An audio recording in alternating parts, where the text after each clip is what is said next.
The cold wind whipped through the narrow streets of Silver Creek, a quiet town nestled between pine-covered hills in northern Georgia. It was late, nearly midnight, and most of the storefronts had long since gone dark. Only the warm glow of street lamps and the occasional flicker of a neon "Open" sign remained to light the sidewalks. Officer Ethan Cole leaned back in the worn leather seat of his patrol car, sipping lukewarm coffee from a dented travel mug. The radio crackled with static. Another slow night, he thought, tapping the steering wheel in rhythm to a soft tune playing on the local radio station.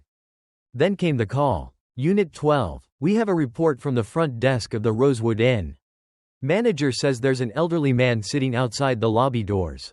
Hasn't moved for hours. Possibly a vagrant. Can you check it out? Ethan straightened, clicked the radio. Copy that. Dispatch. On my way. He knew the Rosewood Inn well, an aging but elegant brick hotel at the edge of Main Street. It wasn't the kind of place that usually dealt with homeless wanderers. The manager, Mary Thompson, was a stern, no-nonsense woman who ran the place like a five-star resort. Even if time and the economy had worn its luster. If she was calling, it was worth checking. Within 5 minutes, Ethan pulled up to the curb. The headlights swept over the entrance. And there he was. A man hunched on the bench just outside the sliding glass doors. Bundled in layers of mismatched clothing. A threadbare wool cap covered wisps of white hair. And his hands trembled slightly where they rested on his lap. Ethan stepped out of the cruiser. Approaching slowly, not wanting to startle him.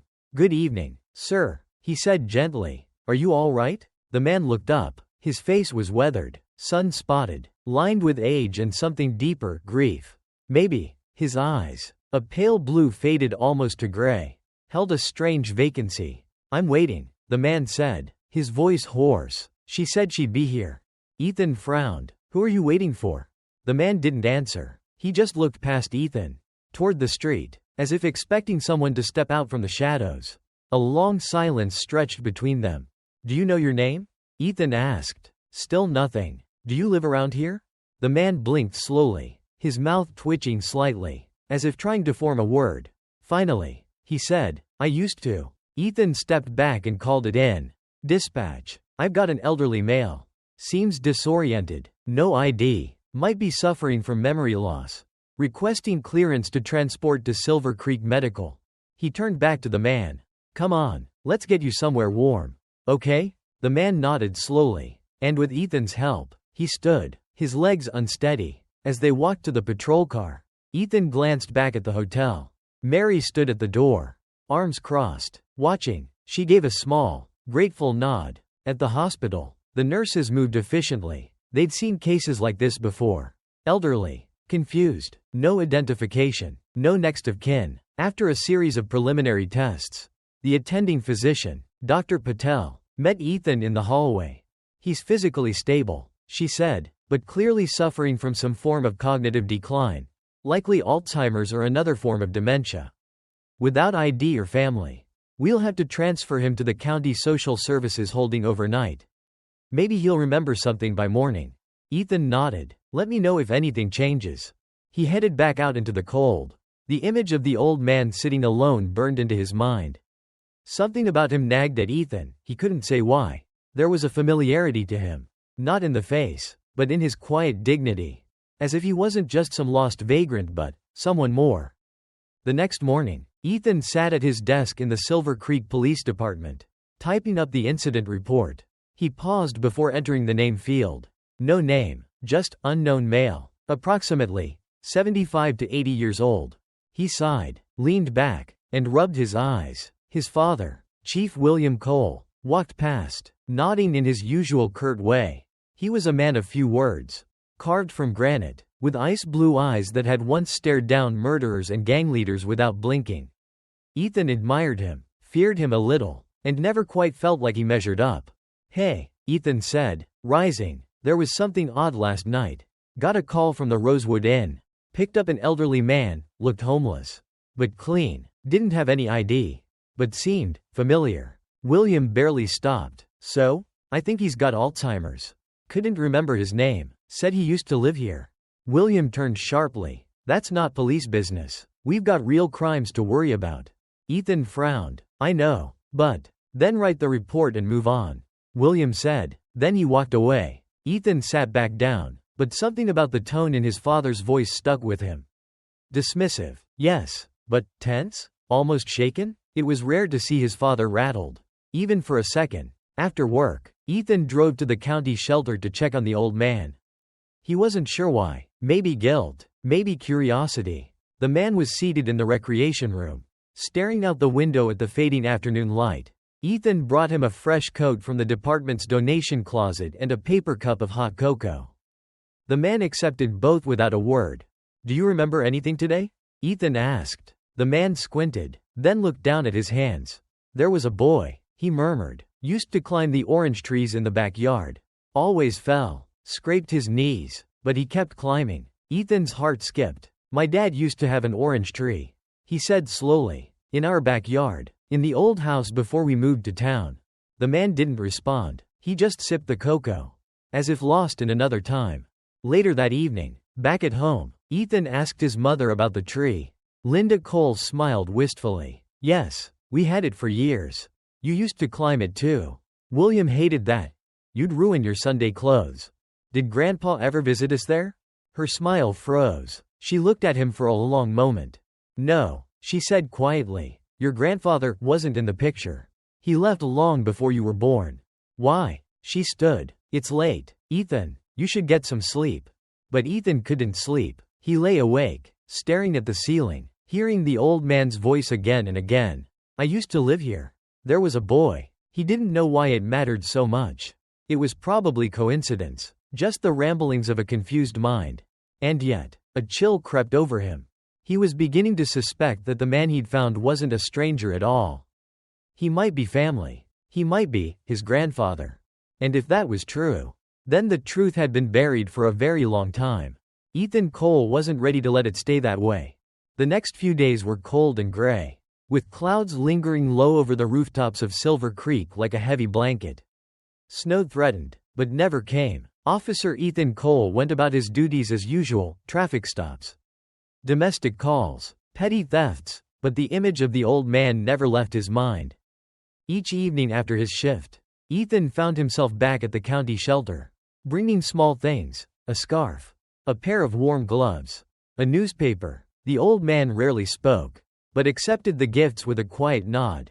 Occasionally, he would mutter a name or phrase from the past, some memory long faded, drifting up from the depths of his fractured mind. Ethan wasn't sure what pulled him back again and again. Maybe it was guilt, maybe it was loneliness, maybe it was the way the old man looked at him, softly, as if seeing something he couldn't quite name. One night, as snow finally began to fall in thick, quiet flakes, Ethan arrived with a thermos of soup and 2 plastic bowls.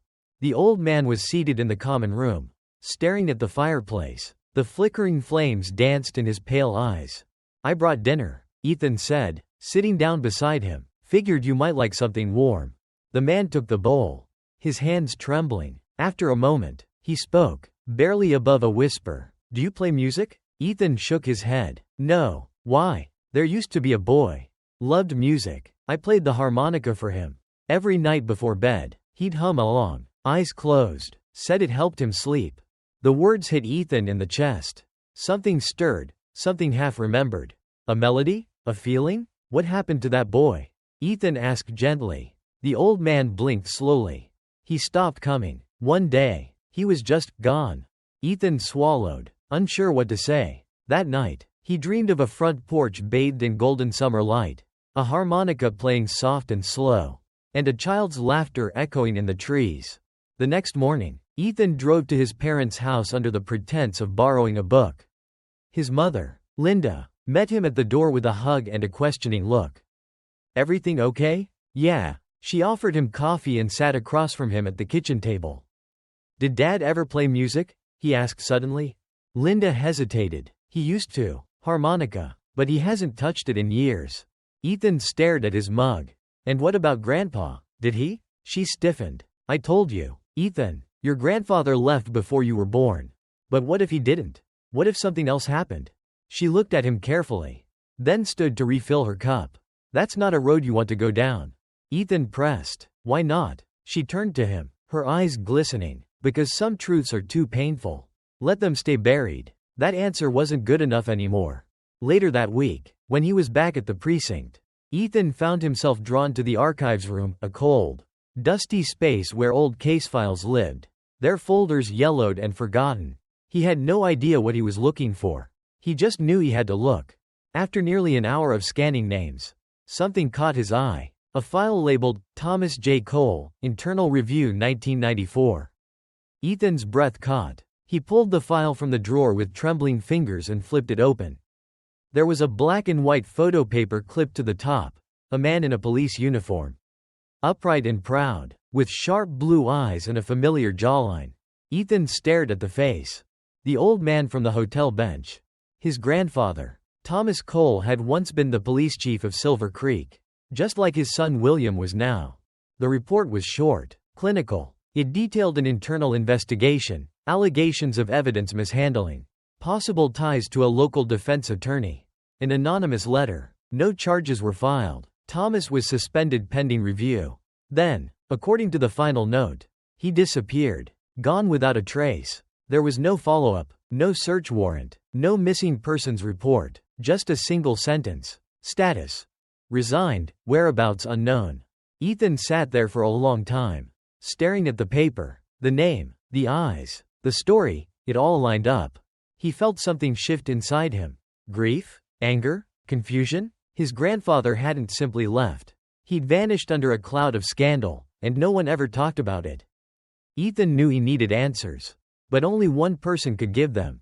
That night, he waited for his father in the kitchen, sitting in silence until William came through the door, shrugging off his coat. "Dad," Ethan said, standing, "we need to talk." William froze. "What about?" "I found something. A file. About Thomas Cole." William's expression didn't change, but a shadow passed through his eyes. "Where?" he asked. "Archives. He was investigated, wasn't he? For corruption." William turned to hang up his coat. "It was a long time ago. Why didn't you ever tell me?" "He didn't just disappear, he was suspended. And then he vanished." William sighed, his voice tight. "Because it was shameful. Because I didn't want you growing up with that weight."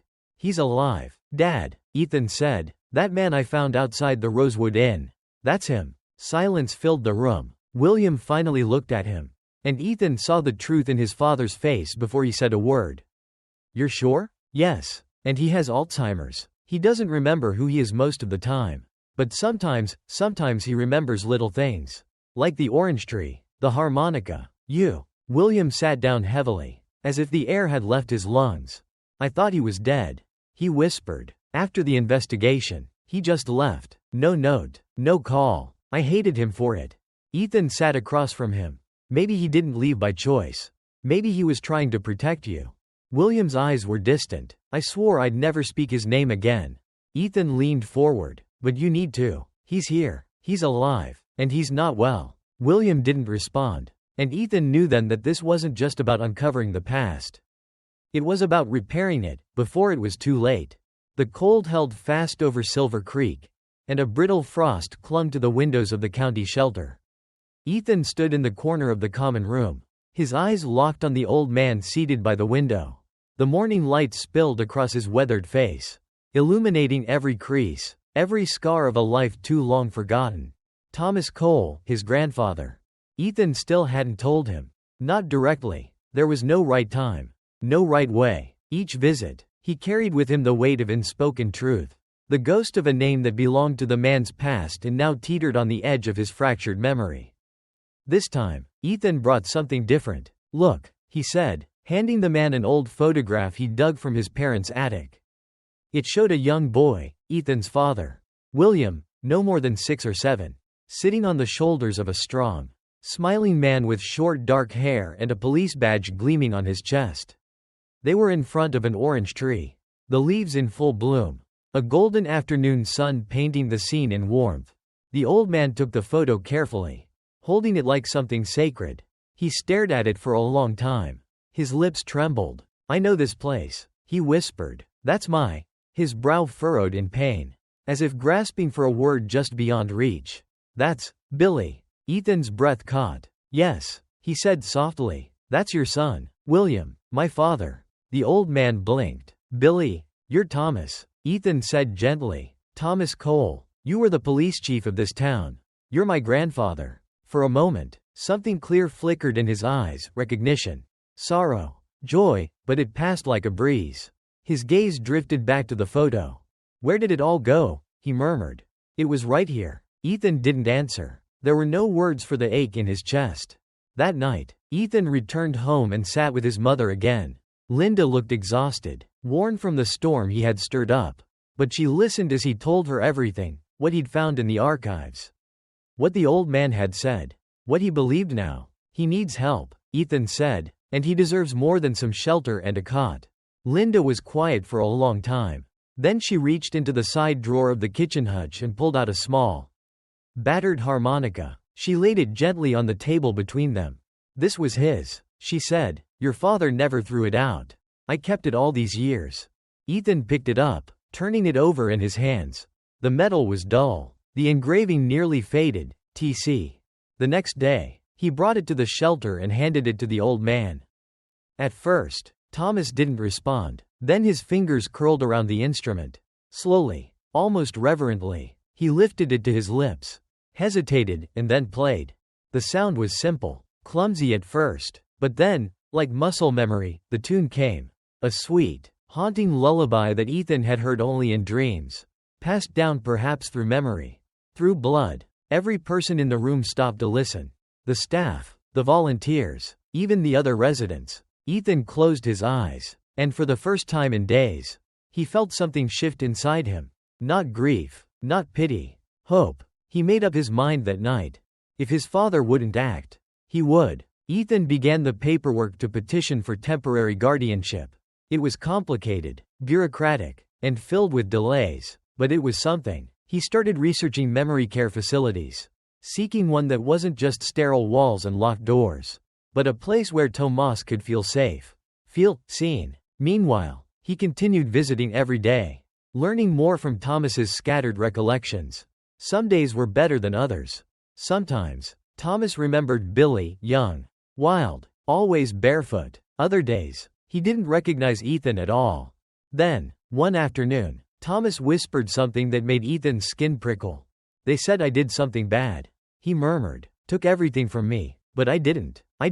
Ethan leaned in. Who said that? About what? Thomas shook his head violently. Suddenly distressed. I don't know. His voice broke into sobs. They lied. It took over an hour to calm him down. That night, Ethan couldn't sleep. He sat on the floor of his apartment, surrounded by open folders and old clippings. He went back to the file he'd taken from the archive, rereading every word, every line between the lines.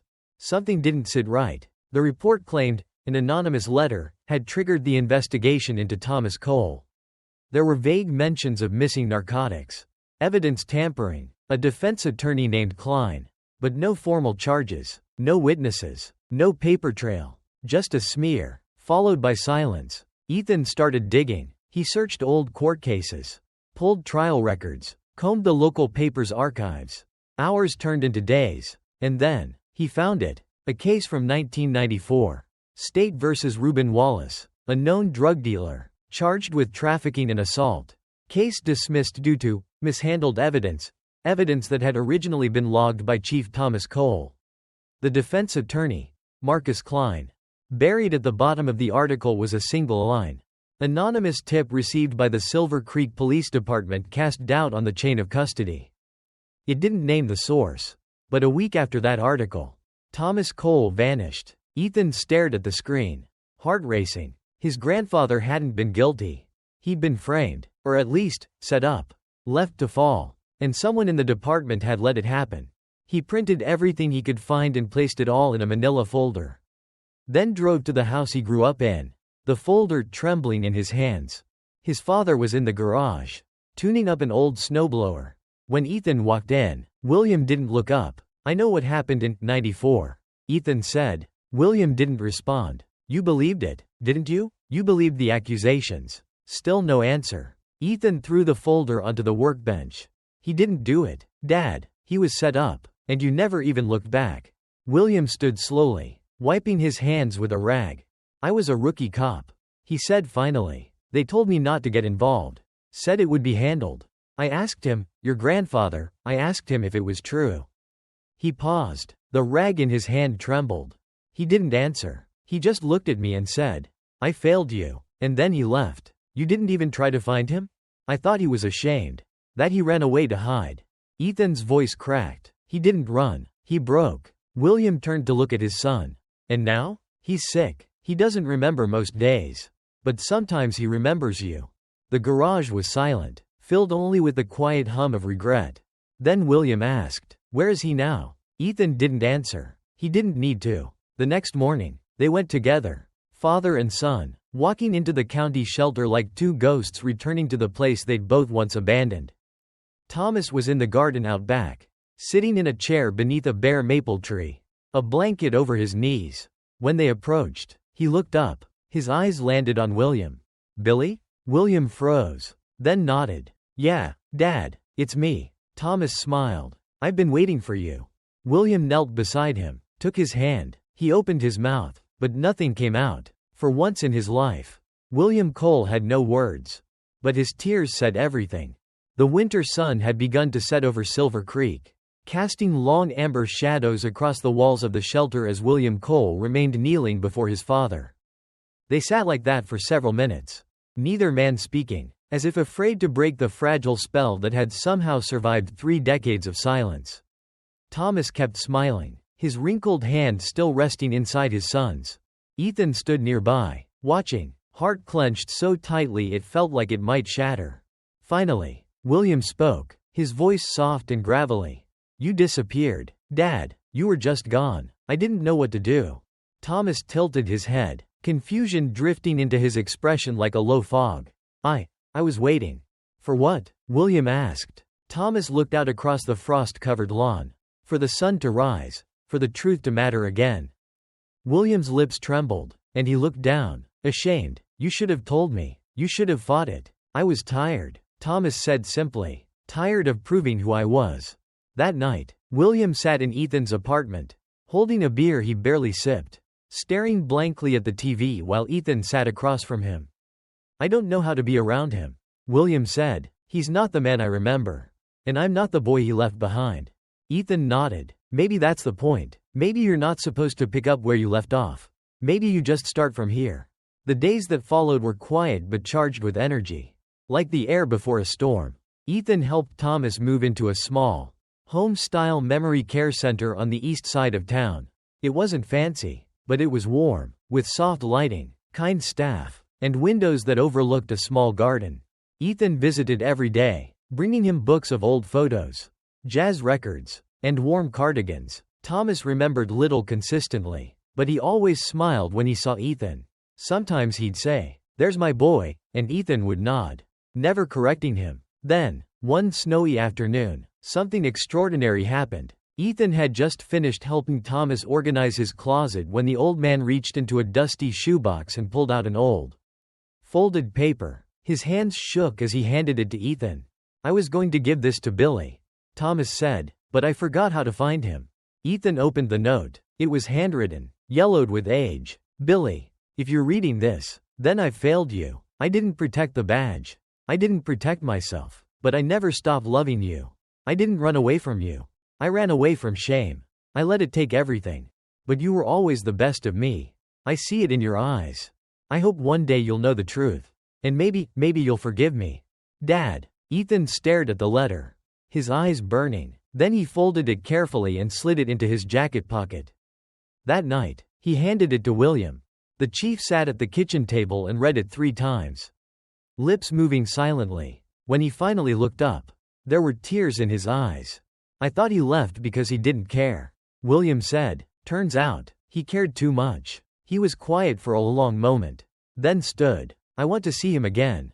The next morning, Ethan and William walked into the care center together.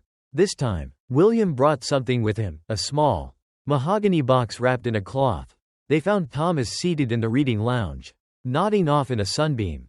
William sat down beside him and gently opened the box. Inside, nestled in velvet, was a harmonica. Thomas opened his eyes, and for a second, just a second, they cleared. He reached out and touched it. "I gave this to you," he whispered. "You did," William said, "and I kept it." Thomas took the instrument, lifted it to his lips, and played. The tune was soft, slow, and imperfect, but it was there. That same lullaby, that echo from long ago. William closed his eyes, and for the first time in his adult life, let himself cry in front of his father. From that moment on, something began to change between them. It was subtle at first, awkward conversations, short visits, careful exchanges, but over time, trust began to rebuild, not from shared memories, but from present grace. The past couldn't be undone, but it didn't have to remain a wall between them. One chilly afternoon, Linda joined them at the care center. She brought cinnamon rolls, just like the ones Thomas had loved in the old days. He didn't remember her name, but he smiled every time she touched his hand or laughed. "Do you remember when we used to sit on the porch after dinner?" she asked him. Thomas furrowed his brow. There was a porch, and an orange tree. A boy who climbed too high. Ethan smiled. That was Dad. Thomas's eyes widened just slightly, then glazed again. Later that week, as Ethan left the care center, one of the nurses pulled him aside. "He's been saying something at night. In his sleep. You might want to hear it." That evening, Ethan returned and sat quietly beside Thomas as he dozed. Eventually, Thomas stirred, his lips moving. "They said it was mine, but I never touched it. They said I lied." Billy believed them. Ethan leaned in. "Who said it? Grandpa? Who blamed you?" Thomas's brow twisted in pain. "Klein, Snake, and the letter." Billy never got the letter. Ethan's heart pounded. He went home and pulled out the old case file again. The defense attorney, Marcus Klein. A name that had all but vanished from public memory. But Ethan found a trace. Disbarred in 1998 for witness tampering in another state. The man who had helped destroy his grandfather had been dirty all along. Ethan brought the information to his father. Laying the records out on the table, William stared at them, jaw tight. "I let him take the fall," he whispered. "I let fear decide what was true." "You were a kid, Dad," Ethan said, "but now we know, and we can do something." They filed an official request for a review of the case. It would take months, maybe years, but it was a start. In the meantime, Ethan made a promise to himself: no more silence. No more shame passed down like inheritance. Thomas wasn't just some forgotten man on a bench.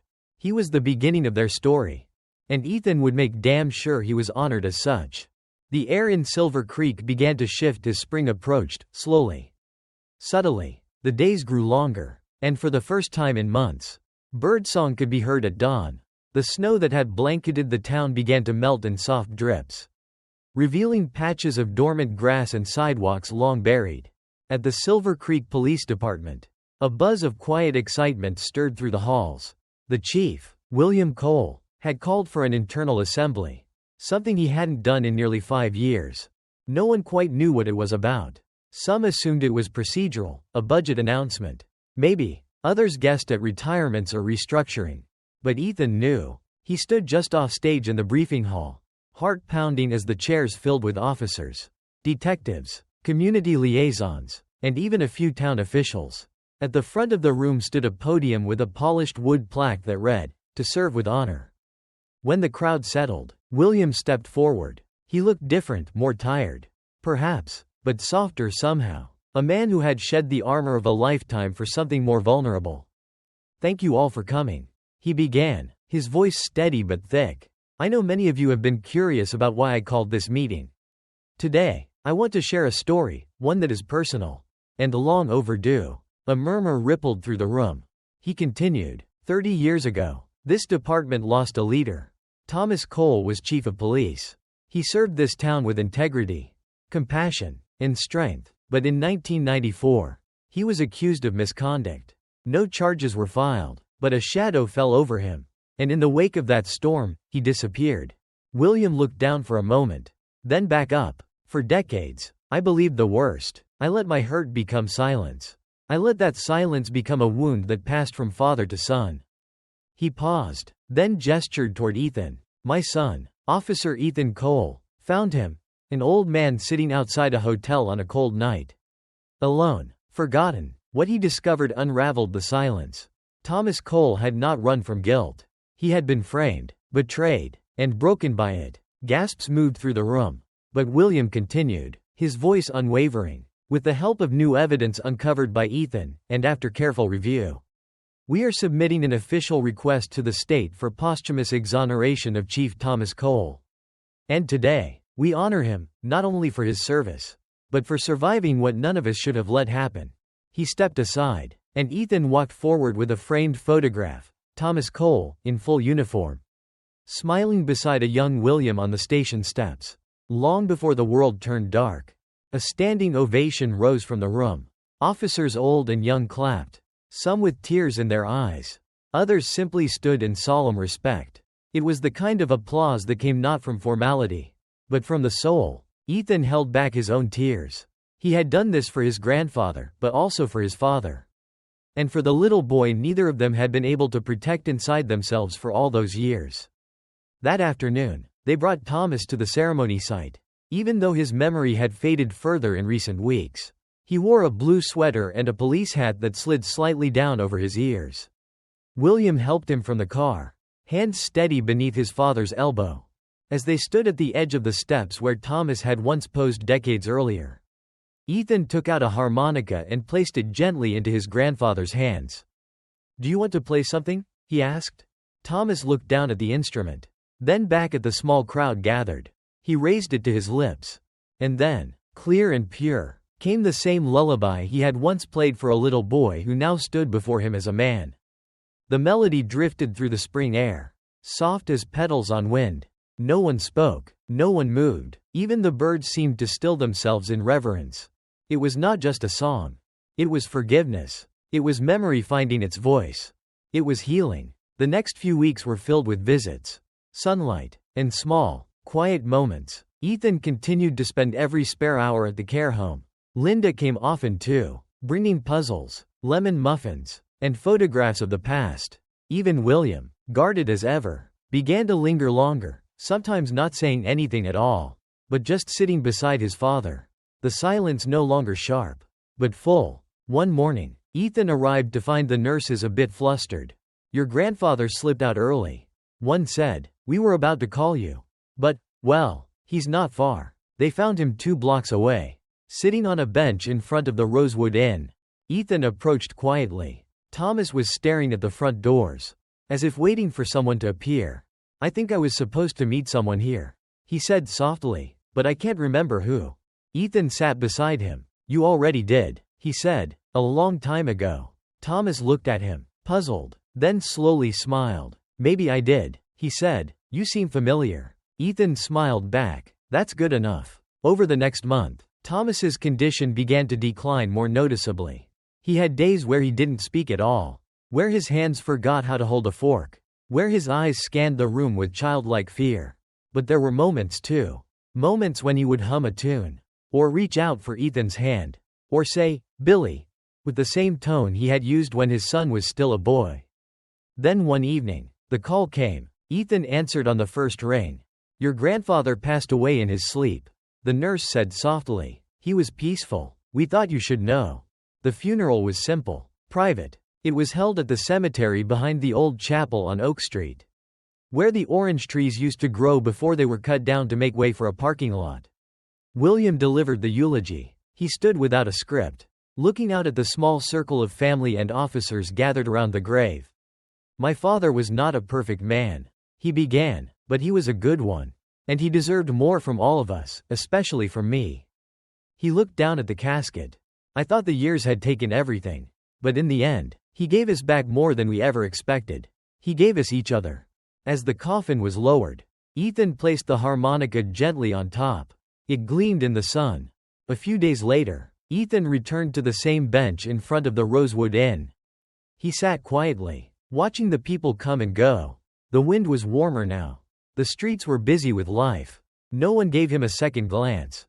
But he wasn't there to be seen. He was there to remember. Not just the man who once sat in that very spot, but everything that man had left behind: his courage, his silence, his music, his legacy. Thomas Cole would never be just a name in a file again. He was part of this town, part of their family, part of Ethan. And as Ethan sat there with the sun on his shoulders, he realized something with perfect clarity. Sometimes, the smallest calls, the ones we think mean nothing, The ones we respond to out of duty or habit can change everything. Sometimes, answering the knock at midnight leads us back home. And sometimes, the people we think we're helping are really the ones helping us.